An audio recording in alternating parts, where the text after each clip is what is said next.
படுவீங்க, ஆட்சி அதிகாரத்தில் படுவீர்கள். பெரும்பாலும் அரசியல் ஞானம் இல்லாதவன் எனக்கு தெரியாது.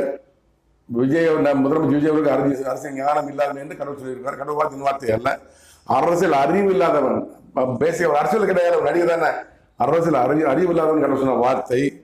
தான் தோன்றித்தனமானவன், அவர் என்ன நினைக்காதான் செய்வார்.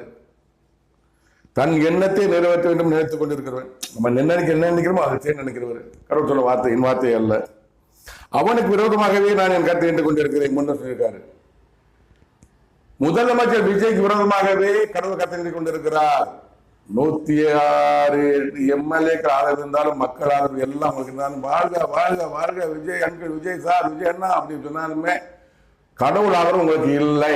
கடவுள் உங்களுக்கு விரோதமாக கருத்தை நின்று கொண்டிருக்கிறார்.